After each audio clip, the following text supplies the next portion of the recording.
बेटी अगर तुम्हारे घर में बहू बन के रहेगी तो तुम्हारी बेटी भी मेरे घर में बहू बन के रहेगी। हेलो फ्रेंड्स, मेरा नाम है सब सिसोदिया, आप देख रहे हैं मेरा चैनल। अस्सलाम वालेकुम दोस्तों, और आज हम बात करेंगे ड्रामा सीरियल चाल की 41वीं किस्त और 42वीं किस्त के टीजर के बारे में।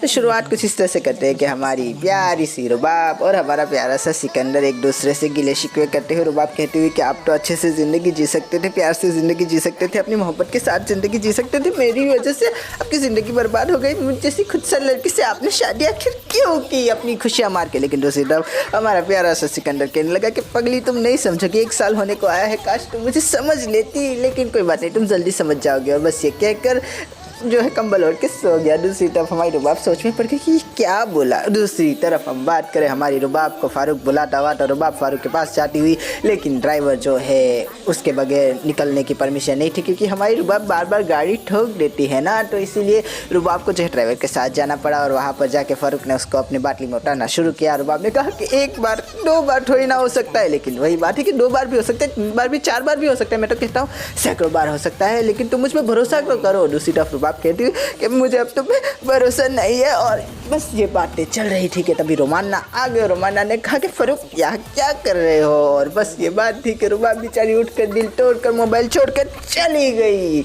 और मैंने एक चीज़ नोटिस की कि मोबाइल तो टेबल पर छोड़ के चली गई थी, लेकिन वो घर जैसे ही कमरे से बाहर निकली तो मोबाइल तो उसके हाथ में था। तो ये कैसे हो गया कि एक तरफ मोबाइल टेबल पे, एक तरफ मोबाइल हाथ में, और रुबाब जो है जो मोबाइल उसके हाथ में था, जो मोबाइल वो टेबल पर भूल गई थी, उसको लेने के लिए वापस चली गई। आए आए आए, ये डायरेक्टर ने अच्छा नहीं किया, मैं कहूँगा। और जैसे ही रुबाब को याद आया अपने हाथ में फ़ोन देख के कि फ़ोन तो वो अपने टेबल पे ही भूल आई है, तो बस ये बात है कि हाथ का फ़ोन हाथ में लिए टेबल पर वापस चली गई। कहने लगी कि अब तो मेरा फ़ोन लूँगी मैं। लेकिन दूसरी तरफ हमारा प्यारा सा फारूक अंड बंड शंड जो भी मुँह में आया बोलता चल गया, ना इधर देखा, ना उधर देखा, ना वो देखा, ना टाव देखा, ना ये देखा, ना वो देखा, बस देखता चला गया, देता चला गया, छोटा चला गया। और दूसरी तरफ हमारी प्यारी सी रुबाब भी पीछे स्टैचू ऑफ लिबर्टी की तरह हाथ ऊपर नहीं नीचे करके खड़ी हो गई, चुपचाप सारी की सारी बकवास सुनती हुई। और हमारा प्यारा सा फारूक भी ये फलाना ढिकाना वो सारी की सारी चीज़ें बोलने लगा और कहने लगा कि वो एक ऐसी औरत है जो कि अपने शौहर के होते हुए दूसरे मर्द से ताल्लुक रखना चाहती है, अब बताओ मैं क्या करूँ। लेकिन ये बात थी कि हमारी रुबाब को तेश आ गया, गैरत आ गया, और उसने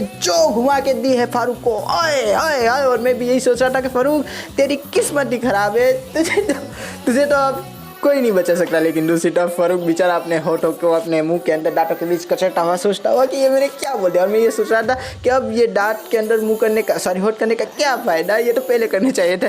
पहले इधर उधर कुछ देखा नहीं, और जो मुँह में आप बाग अब जब लपट को पड़ी है थप्पड़, तब उसको याद आया कि यार कुछ ज़्यादा ही बोल दिया मैंने। लेकिन दूसरी तरफ हमारी रुबाब कहती हुई कि तुम्हारे लिए यही ठीक है, और बस ये कह कर वहाँ से चली गई। दूसरी तरफ हम थोड़ी फारूक की बहन की भी बात कर लेते हैं। तो माँ काफ़ी ज़्यादा तैयार टिप टाप होती हुई अपने प्यारे से पड़ोस के यहाँ जाती हुई, लेकिन बहन कहती हुई कि वहाँ क्यों जाती है माँ। लेकिन वही बात है कि तुम्हारे रिश्ता लेने के लिए जाती हूँ। तुम्हें क्या लगता है मुझे सिर्फ फारूक की टेंशन, मुझे तुम्हारी भी टेंशन है। लेकिन मैं जानता हूँ कि फारूक जो है वो मैं जानती हूँ कि फारूक जो है वो काफ़ी ज़्यादा खुदगर्ज और बेगैरत है, वो तुम्हारी शादी वहाँ कभी नहीं होने देगा। तो वो हमारी प्यारी बहन भी कहती है कि अम्मा आप मेरी इतनी परवाह करती है तो फिर मेरी खुशी, मेरी पसंद आपके लिए कुछ भी नहीं है। लेकिन माँ कहती है कि बकवास बंद करो अपनी, तुम्हारी शादी तो मैं वही कराऊंगी, तुम्हें अमेरिका भेजूंगी। लेकिन माँ को कहती है मुझे अमेरिका नहीं जाना। लेकिन वही बात है कि माँ की कहाँ मतलब कि सुनती है हमारी प्यारी सी बेटी, सॉरी बेटी कहाँ सुनती है माँ, ये क्या बोल रहा हूँ मैं, माँ कहाँ सुनती है बेटी की। और रिश्ता लेने वहाँ पर चली गई, और वहाँ पर भी वो चपड़गंजू कांगारू की तरह जो है टेढ़ा होकर अपना मतलब कि मुंह दिखाता हुआ कहता हुआ कि आज तो शादी होगी मेरी टे। लेकिन दूसरी तरफ अम्मा जान भी कहती है कि हम तो बड़े रईसज़ादे, हमारे लिए तो बहुत सारे रिश्तों की लाइन है, आपसे शादी क्यों करवाए। लेकिन वही बात है कि आप खुद ही तो आई थी, आप भूल गए क्या। और वही बात है कि हाँ मुझे याद आ गया, टेंशन ना ले, हम जरूर आपकी शादी अपने बेटे से करवाएंगे। लेकिन वही बात है आपकी नहीं, आपकी बेटी की शादी अपने बेटे से करवाएंगे। और ये शुतुरमुर्ग की शक्ल वाला पता नहीं ये कहाँ से उठा के ले आते हैं। लेकिन दूसरी तरफ हम बात करें हमारा प्यारा सा सिकंदर अपनी माँ से बात करता हुआ कि रात होने को आई है, हमारी रुबाब नहीं आई है। लेकिन माँ कहती हुई कि आ जाएगी बेटा, ड्राइवर के साथ गई थी। लेकिन ड्राइवर को बुलाया तो ड्राइवर ने कहा कि मुझे तो कहा कि चले जाए, मैंने फ़ोन किया उन्होंने उठाया नहीं, तो मैं क्या करता सर। और वही बात है कि ये इतनी लापरवाह कैसे हो सकती है मॉम। लेकिन दूसरी तरफ मॉम कहती आ जाएगी, टेंशन मत लो। दूसरी तरफ हमारी प्यारी सी न्यारी सी बोली सी बाली सी अम्मा जान अपनी बहू को कहती हुई कि तुम्हारा डॉक्टर जो है वो नौसिखिया है, उसी के पास गई थी ना पहले, जो क्या हो गया अब देखिए, अब नए डॉक्टर के पास चलते हैं। लेकिन वही बात है हमारी प्यारी सी न्यारी सी बोली सी बाली सी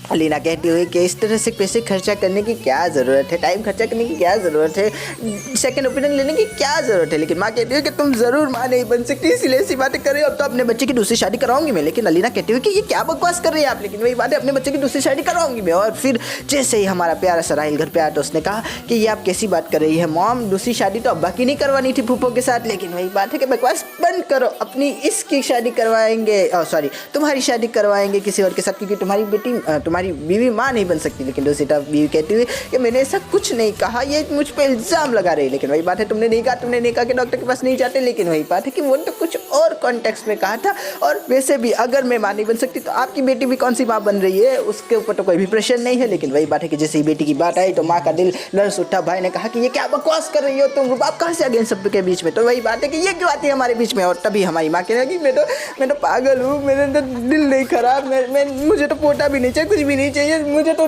बोले का हक ही नहीं हो। बस ये कह के वहाँ से चली गई। और हमारा प्यारा सा राहिल और हमारी प्यारी सी अलीना एक दूसरे के साथ बातचीत करते हुए, लेकिन राहिल कहता हुआ कि मैं मर जाऊँगा। और बस ये कहकर वहाँ से जाने लगा, कहने लगा कि सुकून का एक पल नहीं है। लेकिन रुबाब रोती आई और रुबाब की जो शक्ल थी रोने वाली, आई हाय हाय क्या लग रही थी, रोती हुई भी रुबाब एक नंबर लगती है, मज़ा आ रहा था उसको देखने में। दूसरी तरफ रुबाब जो है करके वहाँ पर ऊपर चली गई, उसके पीछे भाई गया, उसके पीछे अलीना गई। और वही बात है कि माँ के कंधे पर सर रख के रोने लगी। तो माँ ने कहा कि बताओ क्या हुआ रुबाब। दूसरी तरफ भाई भी कहने लगा बताओ क्या हुआ रुबाब। लेकिन रुबाब क्या ही कहे। और मैं सोचा था कि ये भाई और माँ जानबूझ के अनजान बन रहे क्या। एक तरफ अलीना खड़ी है और बार बार पूछ रहे कि बताओ क्या हुआ। मेरे दिल में था कि कहीं रुबाब बता ही ना दे कि फारूक ने मुझे धोखा दिया।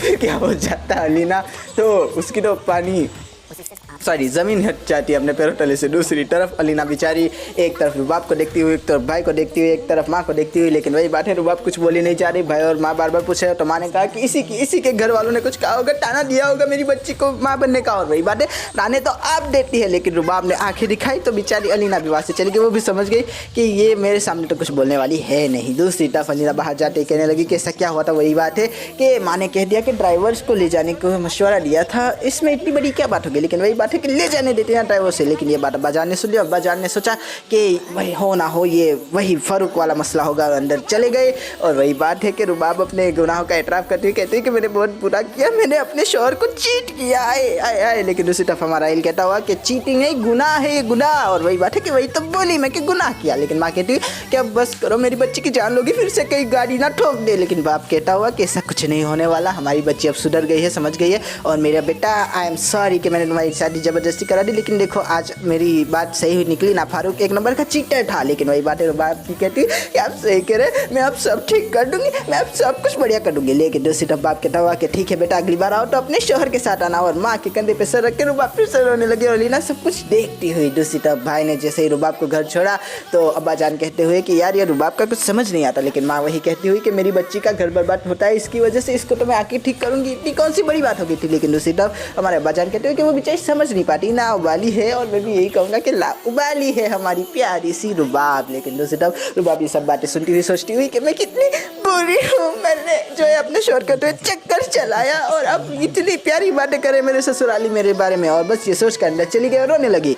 अब बात कर लेते हैं अगली किस्त के बारे में। अगली किस्त काफ़ी ज़्यादा मज़ेदार होने वाली है, क्योंकि जो हमारा प्यारा सा नया सा भोला सा फारूक जो हमारी रुबाब को अपने प्यार के सार में लेना चाहता था, नाकाम हो चुका है। तो ब्लैकमेल कर रहा है, कह रहा है कि तुम्हारी फ़ोटोज़, तुम्हारे मैसेजेस, तुम्हारे हर तरह के कारनामे मेरे फ़ोन में रिकॉर्डेड है, तुम्हारे बाप को भेजूंगा, तुम्हारी भाई को भेजूंगा और तुम्हारे शौहर को भेजूंगा। और बस ये बात थी कि रुबाब रोने लगी, कहने लगी कि मेरे साथ ही ऐसा क्यों होता है, मैंने मोहब्बत की थी। लेकिन दूसरी तरफ वो सोचती है कि अपने शौहर को अपने हाथ पे ले लेती है, इससे पहले कि उसके हाथ में उसकी फ़ोटोज़ आ जाए। और वही बात है कि हमारा शौहर जैसे यार तो कहा कि आपने मुझसे वादा किया था ना कि अगर मैं आपकी तरफ दोस्ती और दोस्ती के हाथ के ऊपर उसका हाथ जो लहजा था वो रुक गया। और कहने लगी कि नहीं दोस्ती का हाथ नहीं, मोहब्बत का हाथ बढ़ाऊंगी तो आप मेरा साथ देंगे। और हमारा प्यारा सा सेकंड भी कहता हुआ कि ओके जरूर साथ देंगे, मेरी प्यारी सी बोली सी बाली सी प्यारी सी गोली गाली सी और हचकाते रोने वाली रुबाब। और बस इसी के साथ जो है हमारा ड्रामा खत्म हो गया। आशा करता हूँ आपको रिव्यू पसंद आया होगा। अगर पसंद आया तो लाइक कीजिए, शेयर कीजिए, सब्सक्राइब कीजिए, ज़्यादा पसंद आया तो कमेंट भी कीजिए। दोस्तों थैंक यू, खुदा हाफिज़, अपना ध्यान रखिएगा, फिर मिलेंगे। और काफ़ी ज़्यादा दर्द हो रहा है, इतना भी जांग पे हाथ नहीं मारना चाहिए था। चलिए खुदा हाफिज़।